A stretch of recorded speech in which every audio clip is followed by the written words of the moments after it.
Hello.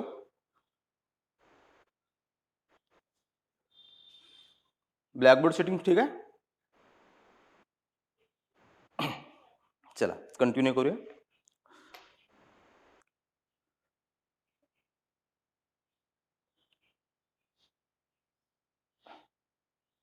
विद्यार्थी मित्रांनो, आज आपण मेजर्स ऑफ सेंट्रल टेंडन्सी, केंद्रीय प्रवृत्तीचे मापे कुठले आहेत ते आज आपण क्लासमध्ये बघूया. आपल्याला माहिती आहे की मीन, मीडियन मोड, जिओमेट्रिक मीन, हार्मोनिक मीन आहे की नाही, आपण ऐकले आहेत.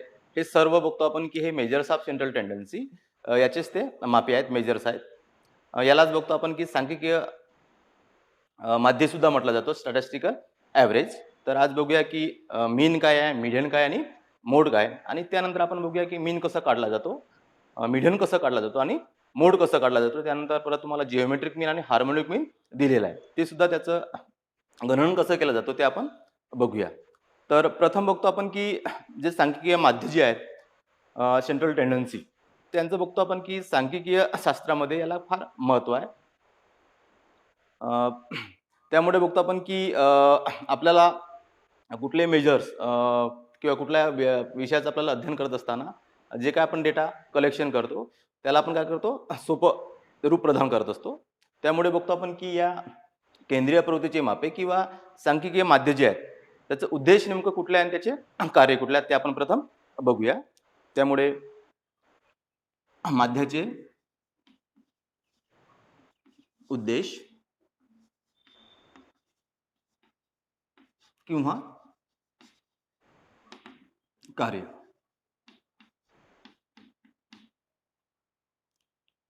त्यालाच म्हटलं जातो की objective and functions of average.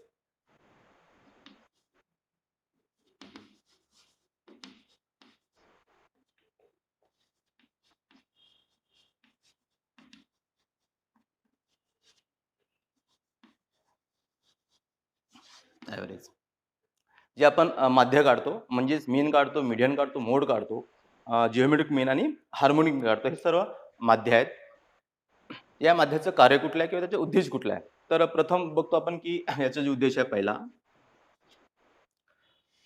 कठीण समंकांना संक्षिप्त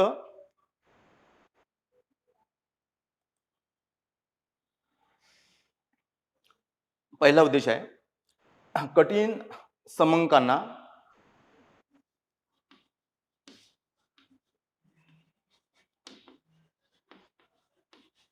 कठीण समंकांना संक्षिप्त व साधे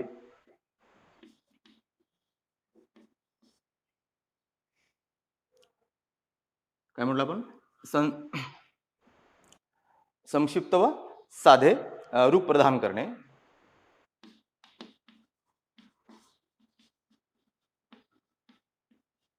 साधे रूप प्रदान करणे.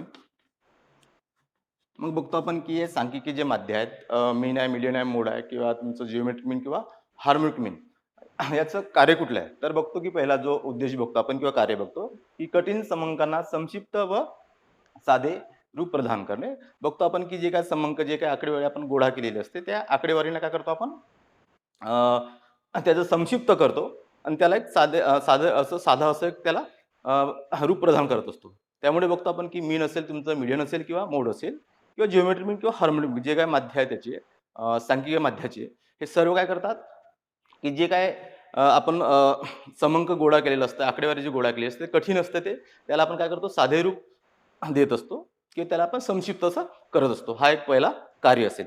त्यानंतर दुसरं जे आहे, तुलनात्मक अध्ययन करणे.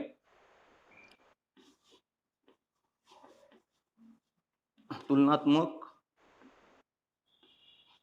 अध्ययन करणे. याच सांख्यिकीय माध्यांचा दुसरा जो कार्य बघतो आपण इथे, काय, तुलनात्मक अध्ययन करणे. आपण यांचे मेजर्स काढल्यानंतर आपण त्याचं तुलनात्मक अध्ययन करू शकतो. जसं बघतो आपण की तुमचं जर आपण उदाहरण घेतलं की दोन विद्यार्थी आहेत, दोघे विद्यार्थी कसं 12वी पास झालेले आहेत. परंतु त्या दोन विद्यार्थ्यांपैकी कोणत्या विद्यार्थ्याला जास्त मार्क मिळाले आहेत किंवा जास्त पर्सेंटेज मिळालेले आहेत, हे जर तुम्हाला काढायचं असेल, तर फक्त त्या दोन्ही विद्यार्थ्यांचे फक्त मार्क्स बघून तुम्हाला ते कळणार नाही. ठीक आहे ना. एका विद्यार्थ्याचे 6 विषयाचे किती मार्क्स आहेत आणि दुसऱ्या विद्यार्थ्याचे 6 विषयाचे किती मार्क्स आहेत. हे जर तुम्ही ऑब्झर्वेशन केले, तर त्यावरून तुम्हाला काहीच सांगता येणार नाही. परंतु त्याच मार्क्सचे तुम्ही जर त्याचं पर्सेंटेज काढले तुम्ही दोन्ही विद्यार्थ्यांचं, तर पर्सेंटेज काढल्यानंतर तुम्हाला एकाचं सपोज 70% आणि दुसऱ्याचं 75% मिळत असेल, तर आपण या 2 आकड्यांचं 70% एंड 75% या दोघांचा आपण तुलना करू शकतो. ठीक आहे. आणि त्यानंतर सांगू शकतो की नाही की 75% ज्याला आहेत, तो विद्यार्थ्याला जास्त मार्क्स आहेत आपण असं म्हणू शकतो. परंतु जर त्यांचं फक्त जेवढे विषय आहेत त्या विषयांचं फक्त तुम्ही मार्क्सचं जर ऑब्झर्वेशन केले दोन्ही विद्यार्थ्यांचं, तर त्यावरून तुम्हाला सरळ तुम्हाला सांगता येणार नाही की या विद्यार्थ्याला जास्त जास्त मार्क आहेत किंवा त्या विद्यार्थ्याला जास्त मार्क आहेत. तर त्यामुळे आपल्याला काय तिथे त्याचा पर्सेंटेज काढावा लागतो. म्हणजेच तुम्ही काय करता त्याचं सरासरी काढता म्हणजे ॲव्हरेज म्हणजे मीन काढता तुम्ही आणि मीन काढल्यानंतर बघतो आपण की त्याचं तुलना करतो आपण आणि तुलना करून आपण त्याचं सांगू शकतो की कोण्या विद्यार्थ्याला किती मार्क्स म्हणजे जास्त कोणत्या विद्यार्थ्याला जास्त मार्क्स आहेत ते. परंतु तुम्ही फक्त मार्क्सचं ऑब्झर्वेशन करून ते तुम्ही सांगू शकणार नाही. त्यामुळे म्हटलं जातं की सांख्यिकीय माध्यम जे आहेत ते हे काय ते दुसरं कार्य तुलनात्मक अध्ययन करणे. त्यामुळे आपण मीन मिडियन काढून मोड काढून किंवा जिओमेट्रिक मीन किंवा हार्मोनिक मीन काढून आपण त्याचं तुलनात्मक अध्ययन 2 घटकाचं किंवा त्यापेक्षा जास्त घटकांचं आपण तुलनात्मक अध्ययन करू शकतो. त्यानंतर या सांख्यिकीय माध्यमाचा तिसरा जो कार्य आहे किंवा उद्देश आहे, विविध सांख्यिकी विविध सांख्यिकी विश्लेषणात सहाय्य करणे.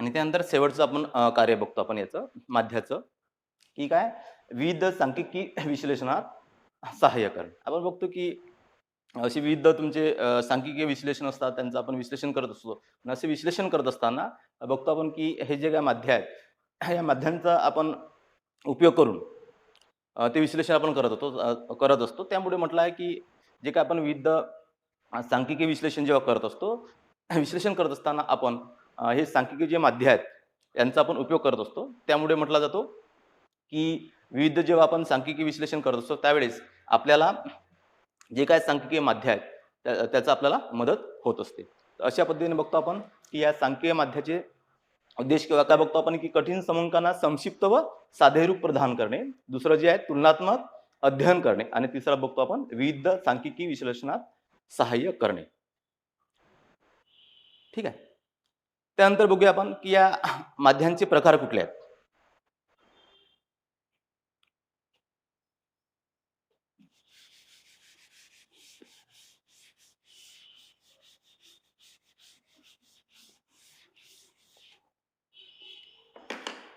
त्यानंतर बघतो आपण की सांख्यिकी जे माध्य आहेत त्या माध्यांचे प्रकार कुठले.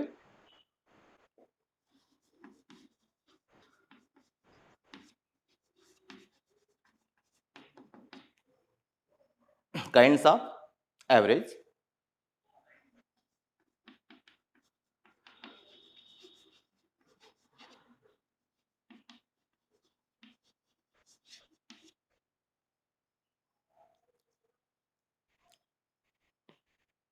माध्यांचे प्रकार. पहिला जो प्रकार आहे समांतर माध्य किंवा मध्यक. समांतर माध्य किंवा मध्यक यालाच म्हटला जातो अरिथमॅटिक ॲव्हरेज ऑर मीन.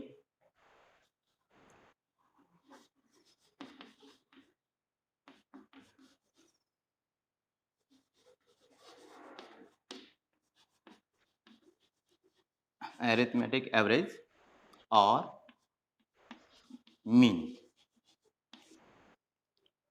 मग बघतो आपण इथे की माध्यांचा प्रकार कुठला. तर पहिला जो प्रकार आहे समांतर माध्य किंवा मध्यक, यालाच म्हटलं जातो अरिथमॅटिक ॲव्हरेज किंवा मीन.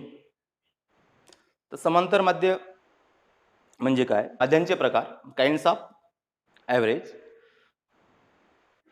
यामध्ये बघतो की पहिला जो प्रकार आहे तुमचं समांतर माध्य किंवा मध्यक, अरिथमेटिक ॲव्हरेज मीन. मग बघूया की समांतर माध्य म्हणजे काय? तर बघतो आपण हे जे माध्य आहे समांतर माध्य किंवा मध्यक, हे काय दिसतं आपल्याला अत्यंत सोपे असं त्याचं स्वरूप आहे. कारण की बघ मीन काढत असताना काय करतो आपण की पदांचा आकार जी असते ते काय करतो आपण त्याच स्वरूपात ते मांडणी करत असतो. आहे का नाही? त्यामुळे बघतो आपण की हा जो तुमचा प्रकार आहे मध्यक, याचं काय करतो आपण सरासरी काढत असतो.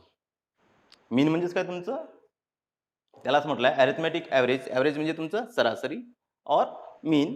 मीन म्हणजे तुमचं काय त्याचा ॲव्हरेज आहे. त्यामुळे म्हटलं जातं की हे माध्य अत्यंत सोपे स्वरूपाचे आहे. हे साधारण सरासरी या शब्दाने सुद्धा ओळखले जातो. त्यामुळे बघूया की समांतर माध्य किंवा मध्यक म्हणजे काय? तर एखाद्या पदमालेतील समस्त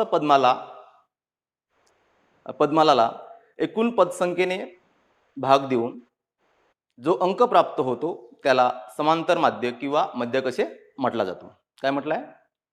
मध्यक म्हणजेच काय किंवा समांतर माध्य म्हणजेच काय? एखाद्या पदमालेतील समस्त पदमालांना एकूण पदसंख्येने भाग देऊन जो अंक प्राप्त होतो त्याला समांतर माध्य असे म्हटला जातो. मग त्यामुळे बघूया आपण की तुम्हाला जे काय मेजर दिलं असेल तुम्हाला म्हणजेच एम दिलं असेल तुम्हाला. एम म्हणजेच काय तुमचं एखादं मेजरमेंट असू शकतो, एखादं व्हॅल्यू असू शकतो किंवा एखादी साईज असू शकतो. आहे का नाही? त्याला आपण म्हणतो एम आकार. जर तुम्हाला जे काय पदमाला तुम्हाला दिली असेल त्या पदमालाला काय करू आपण त्या पदमालाची आपण बेरीज करू आणि त्याला त्या पदमालेमध्ये एकूण संख्या किती आहेत त्यांना जर आपण भाग दिला तर तुम्हाला त्याचं सरासरी किंवा त्याचं मीन तुम्हाला प्राप्त होईल. त्यामुळेच म्हटलं आहे की एखाद्या पदमालेतील समस्त पदमालाला एकूण पदसंख्येने भाग देऊन जो अंक प्राप्त होतो त्याला समांतर माध्य किंवा मध्यक असे म्हटले जाते. त्यामुळे बघतो आपण की मीन म्हणजेच काय की जे काय तुम्हाला मेजर दिलं असेल त्या सर्व मेजरची बेरीज, त्यानंतर एकूण तुम्हाला एन म्हणजे एन किती दिलेलं तुम्हाला टोटल ऑफ फ्रिक्वेन्सी, त्यांना काय करू आपण भाग देऊ म्हणजेच तुम्हाला काय मिळेल त्याचं मीन मिळेल. ठीक आहे. त्यानंतर आपण बघूया की प्रॅक्टिकल स्वरूपात प्रॉब्लेम कसं सोडवला जातो त्यामध्ये आपण मग मीन कसं काढला जातो ते बघूया. परंतु त्याचा अर्थ बघतो आपण की एखाद्या पदमालेतील समस्त पदमालाला एकूण पदसंख्येने भाग देऊन जो काही अंक आपल्याला प्राप्त होतो त्या अंकाला आपण म्हणूया समांतर माध्य किंवा मध्यक असे म्हटला जातो. त्यानंतर दुसरा प्रकार आहे याचं मध्यका. त्याला म्हटलं जातो मीडियन. इथे नाव लक्षात ठेवत असताना मराठीमध्ये नाव लक्षात ठेवू नका. इंग्लिश त्याचं जे नाव असते जसं अरिथमेटिक ॲव्हरेज किंवा मीन मध्यकाला मीडियन असं म्हटलं जातं. तर इंग्लिशमध्ये नाव तुम्ही लक्षात ठेवायचं. कारण की तुम्हाला एक्झाममध्ये वगैरे किंवा जेव्हा प्रॉब्लेम आपण बघतो त्यावेळेस तुम्हाला इंग्लिशमध्ये असतो. त्यामुळे आपल्याला मीन म्हणजे काय, मीडियन म्हणजे काय हे आपल्याला समजलं पाहिजे. त्यामुळे नेहमी आता काय करायचं जिथे-जिथे तुम्हाला इंग्लिशचा मी उल्लेख केला जातो त्यांचं ते नाव लक्षात ठेवायचं. ठीक आहे. त्यानंतर बघूया की मध्याचा दुसरा जो प्रकार आहे मध्यका मीडियन. मग मीडियन म्हणजे काय? तर बघतो आपण की ज्यावेळी एखाद्या पदमालेतील पदे चढत्या किंवा उतरत्या क्रमाने लिहून त्यातील बरोबर मधले पद शोधून काढतात तेव्हा अशा क्रमानुसार योजलेल्या पदमालेतील या पदांच्या परिणामकाला आपण काय म्हणूया मध्यका किंवा मीडियन असे म्हणूया. काय म्हटलंय की ज्यावेळी एखाद्या पदमालेतील पदे चढत्या किंवा उतरत्या क्रमाने लिहून आपल्याला पदमाला दिलेली असते. पदमालामध्ये तुम्हाला जे काय मेजर्स दिले असतात ते काय करावं लागतं प्रथम आपल्याला मीडियन काढत असताना चढत्या क्रमाने लिहा, अदरवाईज तुम्ही ते उतरत्या क्रमाने लिहा. एक तर असेंडिंग ऑर्डर किंवा डिसेंडिंग ऑर्डर ते तुम्हाला लिहायचं आहे आणि त्यानंतर त्या चढत्या क्रमांक आणि उतरत्या क्रमांक लिहिल्यानंतर जो काय मधोमध येणारा जो काय संख्या असेल त्या संख्येला आपण म्हणूया मध्यका किंवा मीडियन. त्यामुळे म्हटला जातो की मध्यकाचं जो डेफिनेशन केलेलं आहे की ज्यावेळी एखाद्या पदमालेतील पदे चढत्या किंवा उतरत्या क्रमाने लिहून त्यामधील बरोबर मधले पद शोधून काढतात. कुठलं? तर चढत्या क्रमाने आणि उतरत्या क्रमाने लिहिल्यानंतर मधले पद कुठले आहेत ते आपण शोधून काढतो. तेव्हा अशा क्रमानुसार योजलेल्या पदमालेतील या पदांच्या परिणामाला काय म्हटलं जातो? मध्यका किंवा मीडियन असे म्हटले जातो. त्यामुळे आपण मीडियन काढत असताना काय करतो की जे काय तुम्हाला मेजर दिलं असेल ते काय करतो आपण एकतर चढत्या क्रमाने लिहा, अदरवाईज ते उतरत्या क्रमांक लिहा आणि त्या लिहिल्यानंतर त्या मेजरमधलं मधले जे मधोमध येणारा मधोमध कुठला येतो संख्या ते बघतो आपण, ते आपण शोधून काढतो आणि त्यालाच काय म्हणतो आपण मीडियन किंवा मध्यका असे म्हटला जातो. त्यानंतर तिसरा जो आहे बहुलक म्हणतो आपण त्याला, बहिष्टक.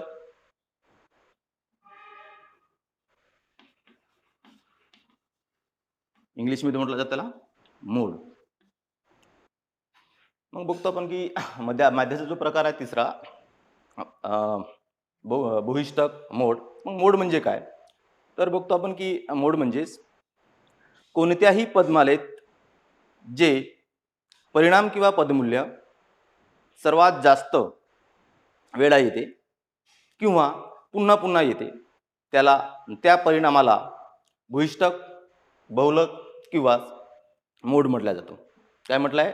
बहिष्टक मोड म्हणजेच की कोणत्याही पदमालेत जे परिणाम किंवा पदमूल्य सर्वात जास्त वेळा येतो किंवा पुन्हा पुन्हा येतो. काय म्हटलं आहे? हे लक्षात ठेवायचं की सर्वात जास्त वेळा किंवा पुन्हा पुन्हा येतो त्या परिणामाला बहिष्टक, बहुलक किंवा आपण त्याला म्हणतो इंग्लिशमध्ये मोड असे म्हटलं जातं. त्यामुळे बघतो आपण की मोड म्हणजेच काय की तुम्हाला मेजर दिलं असते, फ्रिक्वेन्सी दिली असते. फ्रिक्वेन्सीमध्ये जी सर्वात मोठी संख्या असेल याचा अर्थ काय की ती जे मेजर दिलं ते काय सर्वात जास्त वेळ आलेली असेल. त्यामुळे आपण म्हणूया की जी फ्रिक्वेन्सीमध्ये आपण अवलोकन केल्यानंतर जी काय तुम्हाला सर्वात मोठी संख्या दिसेल म्हणजे ती काय सर्वात जास्त वेळ आलेली आहे. त्यामुळे आपण त्याला म्हणूया त्या मेजरमधली जी संख्या असेल त्या संख्येला म्हणूया आपण त्याचं मोड. ठीक आहे. त्यामुळे मोड म्हणजेच काय तुमचं सर्वात जास्त वेळा येणारी किंवा वारंवार येणारी किंवा पुन्हा पुन्हा येणारी जी संख्या असेल तिलाच काय म्हटलं जातं? बहिष्टक, बहुलक मोड असे म्हटला जातो. त्यानंतर चौथा जो प्रकार आहे गुणोत्तर माध्य. गुणोत्तर माध्य यालाच म्हटलं जातो इंग्लिशमध्ये जिओमेट्रिक मीन.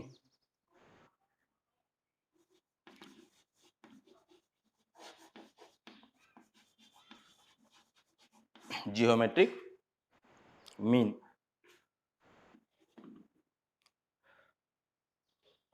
त्यानंतर चौथा जो माध्याचा प्रकार आहे गुणोत्तर माध्य जिओमेट्रिक मीन. जिओमेट्रिक मीन सुद्धा आपण काढतो. हे जिओमेट्रिक मीन काढत असताना बघतो तुम्हाला लॉग टेबलची आवश्यकता असते. तुम्ही 10वी पर्यंत 8वी 9वी किंवा 10वीला तुम्ही शिकला असाल लॉगचा उपयोग करून तुम्ही त्याचं लॅग्रिथम किंवा एंटी लॅग्रिथम कसं काढतात ते. तर इथे बघतो आपण की गुणोत्तर माध्य काढत असतो. लॉग टेबलचा उपयोग करून आपण त्याचं कॅल्क्युलेशन करत असतो आणि त्यानुसार गुणोत्तर माध्य आपण काढत असतो. तर गुणोत्तर माध्य म्हणजेच ज्यावेळी एखाद्या पदमालेतील समस्त पदांचा मूल्य गुणाकार करून त्याचे पदसंख्ये इतके मूळ काढण्यात येते तेव्हा प्राप्त अंकाला गुणोत्तर माध्य असे म्हटला जातो. म्हणजेच जिओमेट्रिक मीन असे म्हटला जातो. काय म्हटलं आहे? गुणोत्तर माध्य म्हणजेच की ज्यावेळी एखाद्या पदमालेतील समस्त पदांच्या जी तुम्हाला पदमाला दिली असेल त्या पदमालेतील समस्त पदांच्या म्हणजे सर्व पदांचा आपण विचार करतो त्याच्यामध्ये समस्त पदांच्या मूल्याचा गुणाकार करून त्याचे पदसंख्ये इतके मूळ काढण्यात येते तेव्हा त्याला जिओमेट्रिक माध्य असे म्हटले जाते. आणि त्यानंतर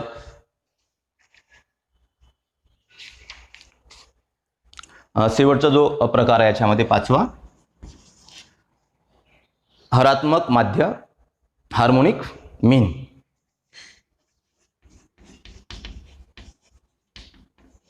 हरात्मक माध्य हार्मोनिक मीन. आणि बघतो आपण की माध्याचा जो शेवटचा जो प्रकार आहे हरात्मक माध्य हार्मोनिक मीन. तर हार्मोनिक मीन सुद्धा बघतो आपण की इथे रेसिप्रोकल तुम्हाला काढावा लागतो, म्हणजे तुम्हाला लॉग टेबलचा उपयोग करून तुम्हाला ते काढावा लागतो. तर हरात्मक माध्य म्हणजे पदमालेतील एकूण पदसंख्येला प्रत्येक पदमूल्यांचे व्युत्क्रम, त्याला रेसिप्रोकल जे म्हणतो आपण ते रेसिप्रोकल काढत असतो. व्युत्क्रम काढून त्याच्या बेरजेने भाग दिल्यास जी संख्या प्राप्त होते त्या संख्येला आपण म्हणूया हरात्मक माध्य हार्मोनिक मीन. म्हणजेच काय, पदमालेतील एकूण पदसंख्येला प्रत्येक पदमूल्याचे व्युत्क्रम रेसिप्रोकल काढतो आपण. म्हणजे काय करतो आपण, सर्वांना आपण काय करतो, एकला आपण जी काय तुम्हाला पदसंख्या दिली असेल त्या पदसंख्येने काय करतो आपण एकला भाग देत असतो, त्याचा आपण व्युत्क्रम काढत असतो, रेसिप्रोकल काढत असतो. आणि हे काढल्यानंतर बघतो आपण की त्यांच्या बेरजेने भाग दिल्यास जी आपल्याला संख्या मिळत असते त्या संख्येला आपण म्हटलं जातो हरात्मक माध्य हार्मोनिक मीन. तर अशा पद्धतीने बघतो आपण की माध्याचे उद्देश कुठले आहेत, त्याचे कार्य कुठले आहेत, आणि त्यानंतर बघितलं आपण की माध्याचे प्रकार कुठले आहेत. तर माध्याचे प्रकार बघतो आपण की 5 प्रामुख्याने. यामध्ये पहिला बघितलं आपण समांतर माध्य किंवा मध्यक, म्हणजेच तुमचं अरिथमॅटिक ॲव्हरेज और मीन. दुसरा जो आहे प्रकार मध्यका मीडियन. तिसरं जे आहे तुमचं भूयिष्ठक मोड. चौथा आहे तुमचं गुणोत्तर माध्य जिओमेट्रिक मीन. आणि पाचवं आहे हरात्मक माध्य हार्मोनिक मीन.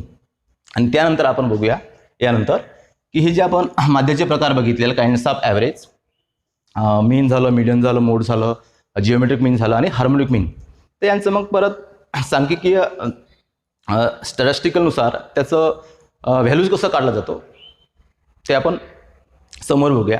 आणि हे काढत असताना बघतो आपण परत की जे आपण पद्माला बघितले आहे, पद्माला जे आपण जे प्रकार बघितले आहे, इंडिव्हिज्युअल सिरीज, डिस्क्रीट सिरीज आणि कंटिन्यूस सिरीज, त्या तिन्ही सिरीजमध्ये मीन कसा काढला जातो, मीडियन कसं काढला जातो, मोड कसं काढला जातो, जिओमेट्रिक मीन कसा काढला जातो आणि हार्मोनिक मीन कसं काढला जातो ते आपण मग प्रॅक्टिकल म्हणून आपण ते बघूया.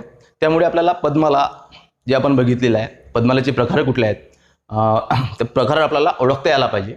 कारण की जेव्हा आपण मीन काढू, मीडियन काढू, मोड काढू किंवा जिओमेट्रिक मीन किंवा हार्मोनिक मीन काढू, त्यावेळेस आपल्याला काढत असताना ॲक्च्युली त्याचं सिरीजचा प्रकार कुठला हे लक्षात घेणे फार गरजेचं आहे. कारण की सिरीजनुसार या सर्वांचे जे फॉर्म्युले असतील ते फॉर्म्युले चेंज होत असतात. त्यामुळे प्रॉब्लेम आपल्याला जर दिलं असेल त्यावेळेस प्रॉब्लेम कुठल्या सिरीजचा आहे हे ओळखता येणे फार गरजेचं आहे. ठीक आहे. त्यामुळे आपण त्यानंतर बघूया आपण की मीन, मीडियन, मोड हे सिरीजनुसार बघूया आपण. की मग बघूया आपण इथे की इंडिव्हिज्युअल सिरीजमध्ये मीन कसा काढला जातो, मीडियन कसा काढला जातो आणि मोड कसा काढला जातो. त्यानंतर बघूया आपण की डिस्क्रीट सिरीजमध्ये मीन कसं काढला जातो, मीडियन कसं काढला जातो आणि मोड कसं काढला जातो. त्यानंतर बघूया शेवटी आपण कंटिन्युअस सिरीजमध्ये मीन, मीडियन. त्यानंतर आपण बघूया की माध्याचा जो प्रकार आहे पाचवा, हरात्मक माध्य हार्मोनिक मीन. इथे सुद्धा आपल्याला हार्मोनिक मीन काढत असताना रेसिप्रोकल काढणे फार गरजेचं आहे. बघतो आपण की जे काय तुम्हाला मेजर दिलं असेल, तुम्हाला आकार दिला असेल, पदांचा आकार दिला असेल, त्या सर्व पदांचा काय करतो आपण व्युत्क्रम काढत असतो, रेसिप्रोकल काढत असतो.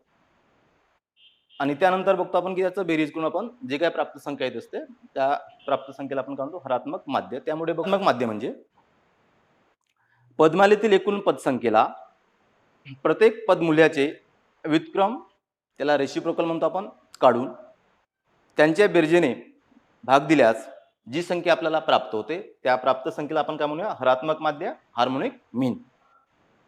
तर अशा पद्धतीने बघतो आपण की जे माध्याचे जे प्रकार आहेत, समांतर माध्य किंवा मध्यक, त्यालाच म्हटलं जातो अरिथमॅटिक ॲव्हरेज और मीन. दुसरा जो प्रकार आहे मध्यका मीडियन, भूयिष्ठक मोड. तिसरा जो प्रकार आहे भूयिष्ठक मोड. चौथा प्रकार आहे गुणोत्तर माध्य जिओमेट्रिक मीन. आणि पाचवा प्रकार आहे हरात्मक माध्य, हार्मोनिक मीन. अशा पद्धतीने आपण बघितलं की माध्याचे जे प्रकार कुठले आहेत ते.